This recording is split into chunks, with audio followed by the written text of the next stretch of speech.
नमस्कार, स्वागत है आप सभी का आपके अपने चैनल राम राम जी पर। जय श्री कृष्णा, राधे राधे। दोस्तों, आज की वीडियो में हम जानेंगे जन्म से पहले ही निर्धारित हो जाती है ये 5 चीजें। वो कौन सी चीजें हैं, हम उनके बारे में इस वीडियो में जानेंगे, जिन बातों को कोई भी नहीं मिटा सकता, स्वयं विधाता भी नहीं।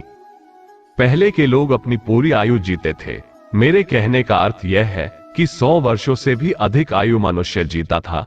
आपने भी देखा होगा कि अच्छे लोग जल्द ही मृत्यु को प्राप्त हो जाते हैं। ऐसा क्यों होता है? आपने अपने घर में बड़े बुजुर्गों से ये कहते अवश्य ही सुना होगा कि अच्छे लोगों को भगवान अपने पास जल्दी ही बुला लेते हैं। आपने ये देखा भी होगा कि अच्छे लोग बुरे लोगों की तुलना में जल्द ही मृत्यु को प्राप्त हो जाते हैं। मित्रों, श्रीमद् भागवत गीता में श्री कृष्ण जी कहते हैं कि हर जीव की मृत्यु एक न एक दिन निश्चित होती है। जो मनुष्य जन्म लेता है या जीव जन्म लेता है, वो एक न एक दिन मृत्यु को अवश्य ही प्राप्त होता है। यह एक कटु सत्य है। हर मनुष्य के जीवन में ये 5 चीजें पहले से ही निर्धारित कर दी जाती है, जिसमें पहला सत्य है मनुष्य का जन्म कब, कहां और कैसे होगा। दोस्तों, ये हमारे बस में नहीं होता कि हम अपनी इच्छा के अनुसार जन्म ले। अगर ऐसा कुछ होता तो हर मनुष्य अमीरों के यहाँ जन्म लेता। ये तो भाग्य की बात है, लेकिन भाग्य के पीछे कर्म जुड़ा हुआ होता है, और वो कर्म होता है हमारे पिछले जन्मों का। उन्हीं कर्मों के अनुसार हमारा भाग्य बनता और बिगड़ता है। दूसरा सत्य है मनुष्य का विवाह कब, कहां और कैसे होगा और किससे होगा। मित्रों, कभी कभार ऐसा देखा जाता है कि आप विवाह करना चाहते हैं किसी और के साथ, और आपका विवाह हो जाता है और किसी के साथ। ये सब विधि का लेख होता है। तीसरा सत्य है धन संपत्ति, रुपया पैसा। यह आपके पास कितना होगा, मेहनत हर कोई करता है, परंतु उसको उसके अनुसार सफलता प्राप्त नहीं होती, और किसी को थोड़े से ही प्रयत्न से बहुत ज्यादा सफलता प्राप्त हो जाती है। कोई दिन रात मेहनत करके सिर्फ उतना ही धन कमा पाता है कि जिससे उसका घर चल सके, तो किसी को अकस्मात ही धन प्राप्त हो जाता है, और किसी को अपने बड़े बुजुर्गों से धन की प्राप्ति होती है। चौथा सत्य ये है कि मनुष्य कितना बुद्धिमान और कितना ज्ञानी होगा। दोस्तों, एक शिक्षक अपने सभी विद्यार्थियों को बराबर शिक्षा प्रदान करते हैं, परंतु उनमें से जो विद्यार्थी बहुत ज्यादा बुद्धिमान होते हैं, तो वह अपनी कक्षा में सर्वप्रथम आते हैं, और आपने देखा होगा कि उसी कक्षा में और कुछ विद्यार्थी जो कम बुद्धि के होते हैं, वो उस शिक्षा को ग्रहण नहीं कर पाते और पीछे ही रह जाते हैं। विधाता ने हम मनुष्यों को सभी को एक जैसा ही बनाया है। सभी मनुष्य के शरीर की रचना एक जैसी होती है। सभी के एक सर, 2 आंखें, एक मुख और सभी को एक दिमाग दिया है, और इसी के चलते एक मनुष्य इतना बुद्धिमान होता है और दूसरा मनुष्य इतना मंदबुद्धि होता है। पांचवा सत्य है मनुष्य की मृत्यु कब, कहां और कैसे होगी। दोस्तों, मृत्यु भी हमारे जन्म लेने से पहले ही हमारे भाग्य में लिख दी जाती है। तो दोस्तों, ये 5 सत्य मनुष्य के जन्म लेने से पहले ही विधाता निर्धारित कर देते हैं, जो अटल है, जिसे कोई भी नहीं बदल सकता। मित्रों, भाग्य बनता है कर्म से, इसलिए कर्म प्रधान है। पिछले जन्मों के कर्मों के अनुसार ही हमारा भाग्य बनता है। हम कर्म और भाग्य को कुछ इस तरह से समझते हैं, जैसे परीक्षार्थी परीक्षा देता है, वो जो भी लिखता है परीक्षा में उत्तर वह जितना सही लिखता है, वो शिक्षक उसे उतने ही अंक प्रदान करते हैं। यहाँ पर परीक्षार्थी एक प्रमंड मनुष्य है जो कर्म कर रहा है, और शिक्षक विधाता है जो उसके कर्म अनुसार, यानी उसके प्रश्नों के उत्तर के हिसाब से उसको अंक प्रदान कर रहे हैं। हम आशा करते हैं कि कर्म पूर्व भाग्य का यह उदाहरण आपको अच्छे से समझ में आ गया होगा। कर्म से ही भाग्य की उत्पत्ति होती है। अनेक ग्रंथों में बताया गया है कि पिछले जन्मों के कर्मों के अनुसार ही हमें इस जन्म में उनका फल प्राप्त होता है। कुछ कर्मों के फल हमें इसी जन्म में मिल जाया करते हैं। जिस प्रकार एक छोटा पात्र जल्द ही भर जाता है और उसका बचा हुआ जो शेष पदार्थ है वो दूसरे बर्तन में रख लिया जाता है, ठीक उसी प्रकार हमें पिछले जन्म के कर्म इस जन्म में भुगतने पड़ते हैं। मनुष्य सिर्फ कर्मों को करने के लिए ही स्वतंत्र है, और बाकी कर्म का फल स्वयं विधाता उसको देते हैं। मनुष्य कर्म के फलों के लिए स्वतंत्र नहीं है।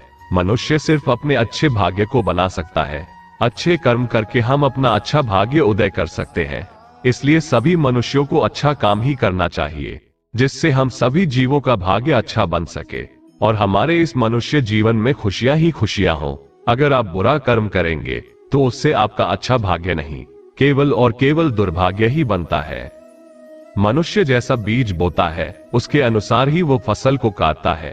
कांटेदार पौधे को लगाने से वो वृक्ष तो बनेगा ही और बड़ा भी होगा, लेकिन वो हमें बड़ा होकर कांटे ही प्रदान करेगा। बिल्कुल ठीक उसी प्रकार बुरे कर्म थोड़े समय के लिए सुख तो प्रदान करते हैं, लेकिन आगे जीवन भर हमें दुख ही दुख और निराशा ही निराशा प्रदान करते हैं, और जिससे मनुष्य को उसका प्रतिफल प्राप्त होता है वो उसके नाश का कारण होता है। मित्रों, ऐसा कहा जाता है, जितनी चाबी भरी राम ने उतना चले खिलौना। उस विधाता ने जिसको जितना जीवन दिया है वो उतना ही जीवन जीता है। वो जितने दिनों के लिए आया है इस माया लोक में, वो उतने ही दिनों तक जीवित रहता है।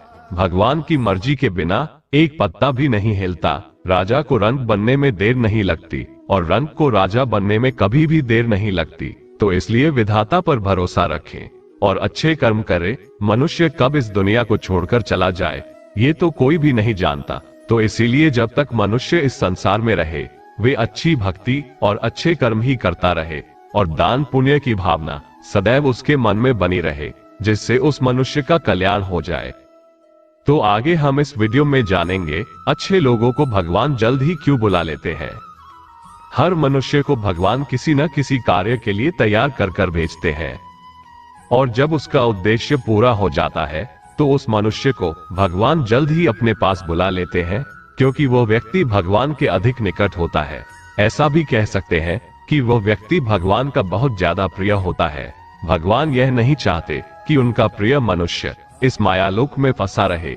अगर किसी पिता की संतान अच्छी हो तो उस पिता का अपनी संतान के प्रति प्रेम बढ़ जाता है। मेरा कहने का मतलब यह है कि अच्छे लोगों की मृत्यु उनकी अच्छे होने पर ही निर्भर करती है। दोस्तों, आपने ऐसा तो सुना ही होगा कि एक अच्छा व्यक्ति था, उसको न कोई बहुत गंभीर बीमारी हुई और न ही उसको कुछ हुआ, और वह जल्द ही मृत्यु को प्राप्त हो गया, और वह बिना किसी पीड़ा की मृत्यु को प्राप्त हो जाता है। तो लोग उस व्यक्ति के बारे में ऐसी बातें करते हैं कि कितना भला व्यक्ति था जो बिना किसी दर्द और पीड़ा के मृत्यु को प्राप्त हो गया। दोस्तों, पुराणों में बताया गया है, जब हमारी मृत्यु होती है तो हमें 100 बिच्छू एक साथ काटे उससे भी अधिक दर्द होता है। दोस्तों, ये पृथ्वी लोक कर्म भूमि है। प्राणी के कामों के अनुसार उस मनुष्य को आगे की यात्रा करनी होती है। जब हम जन्म लेकर यहाँ पर आते हैं तो हमें इस लोक की माया घेर लेती है और हमें यह मृत्यु लोक अच्छा लगने लगता है। इस मृत्यु लोक से और इसमें रहने वाले लोगों से हमें बहुत ही ज्यादा लगाव हो जाता है। जब कोई हमारा अपना इस दुनिया से हमें छोड़कर चला जाता है तो हमें बहुत ज्यादा दुख होता है। गरुड़ पुराण में बताया गया है, जिस मनुष्य की मृत्यु हो जाती है तो उसकी आत्मा इस भूमि को छोड़कर यमदूतों के साथ यात्रा करती है, लेकिन जो पुण्य आत्मा होती है उनको लेने के लिए देवदूत आते हैं। यदि कोई पापी व्यक्ति है जिसने बहुत ज्यादा लोगों को सताया है और हिंसा की है तो अगले जन्म में उसे बहुत ज्यादा आयु दे दी जाती है, ताकि वह अपने पाप कर्म फलों को बहुत ज्यादा समय तक भोग सके। मित्रों, बहुत से ऐसे व्यक्ति होते हैं जो अपनी आयु से भी ज्यादा अधिक जीवन को जी लेते हैं। उनका शरीर सूख जाता है और केवल हड्डियों का ढांचा ही शेष बचता है। घर परिवार वाले साथ नहीं देते, कोई पानी के लिए भी नहीं पूछता। बिस्तर में पड़े पड़े ही मल मूत्र को त्याग करते हैं। बिस्तर से उठा नहीं जाता, शरीर साथ नहीं देता और हाथ पैर बिल्कुल नहीं चलते। सिर घूमने लगता है और हाथ पैर बिल्कुल भी काम नहीं करते, और वे भगवान से बार बार यही प्रार्थना करते हैं, हे प्रभु, ये जीवन मुझसे अब नहीं जिया जाता, मुझे अपने पास बुला लो, हमारे ऊपर आप कृपा कीजिए, हमें मृत्यु को प्राप्त कीजिए। परिवार के लोग भी यह कहने लगते हैं कि यह कब मरेगा और हमें कब सुकून प्राप्त होगा। ऐसे मनुष्य का जीवन बहुत ज्यादा कष्टों से भरा हुआ होता है। लेकिन जो पुण्य आत्मा होती है उन्हें मृत्यु लोक में कम उम्र दी जाती है। वो जब तक इस लोक में रहे वो सुख से रहे, भगवान की भक्ति करते रहे, अपने पुण्य कर्मों को करते रहे, अतः अपने उद्देश्य को पूरा करके अपने भगवान के लोक को चले जाए। आशा करता हूँ आपको ये वीडियो अच्छी लगी होगी। अच्छी लगी हो तो प्लीज वीडियो को लाइक जरूर कीजिएगा अपने दोस्तों के साथ शेयर कर लीजिएगा और आपके अपने चैनल राम राम जी को सब्सक्राइब करना मत भूलना। मिलते हैं अगली वीडियो में, तब तक के लिए राम राम जी।